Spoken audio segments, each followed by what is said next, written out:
Weather by Whiskey Myers is going to be capoed on the 2nd fret of the guitar, and then the intro is going to be coming out of an F chord. The way that I'm making the F is I've got my ring finger on the 5-string 3rd fret. I'm speaking relative to our capo, 1, 2, 3. Ring finger 5-string 3 fret. Pinky finger 4-string 3 fret. 2nd finger 3-string 2 fret. 1st finger on the 2-string 1 fret. And then with my thumb, just kind of mainly out of habit, I'm reaching around and I'm grabbing the 6th string on the 1st fret, even though I'm not really hitting that 6th string in this F chord. So I'm mainly strumming from the 5-string down.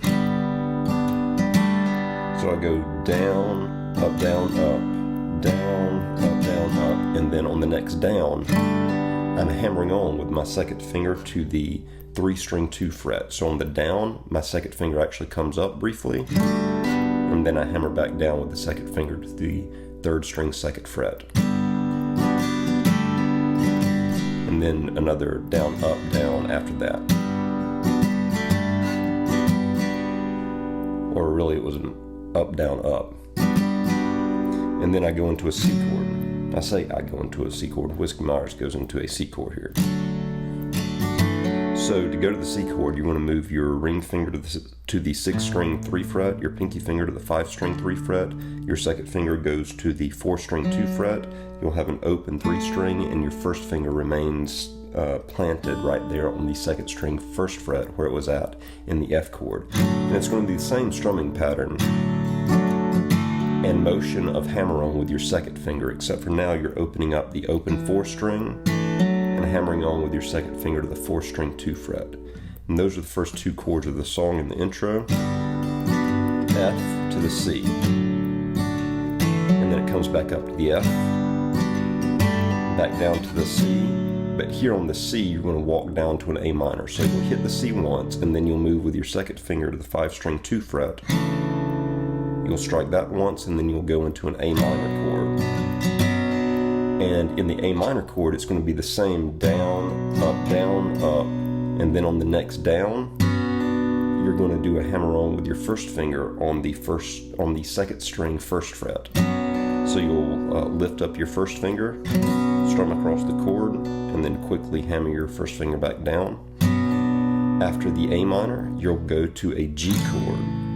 Moving to that G chord, you'll put your ring finger on the 6th string 3rd fret, pinky finger will get drawn back to the 1st string 3rd fret, and your 2nd finger will go down on the 5th string 2nd fret.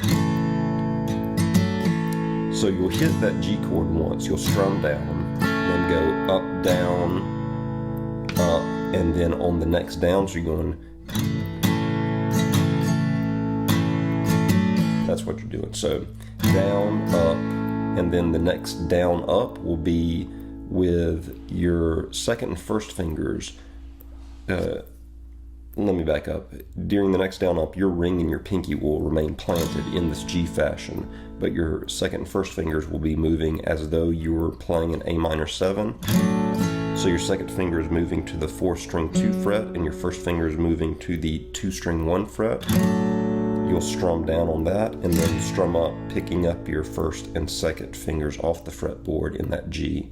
And then it just kind of hangs on that G before returning. So all of the intro, and this is also just the verse chords, again very slowly, is F with the hammer on, to the C with the hammer on, back to the F with the hammer on, back to the C, walk down to the B, to the A minor with the hammer on, to the G,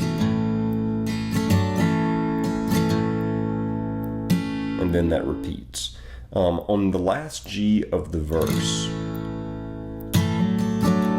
it does that same thing with inside of the G, your 1st and 2nd fingers going down inside of that A minor 7 position, but the rhythm is a little bit different. So in the verses, it's just a quick hiccup of, but leading into the chorus, the last G of each verse is where you're leaving your 2nd and 1st fingers down for like 2 counts there, before moving into the chorus.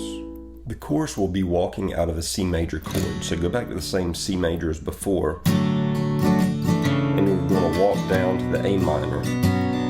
So C, and then 1st finger to the 5-string 2 fret, and then A minor. You can do that same hammer on the A minor that you were doing in the verses. Then it comes back up to the C, and then to the F chord. And here's where, out of habit, wrapping my thumb around the 6-string first fret comes in handy, because you want for this F to be a nice full-throated, full F chord. If you let your first string ring out open, that's okay. So that's the first round of the chorus. The C to the B to the A minor, back to the C, and up to the F. The second round of the chorus is similar. C to the B to the A minor, and then it goes back down to the G, and then repeats back to another chorus or goes into the verse. Now in the last chorus, instead of coming back up to a C, the last chorus will drop down to an F and then come back down to the G, and that's going to sound like this, like this. So just so that you hear it coming the last time out of the chorus.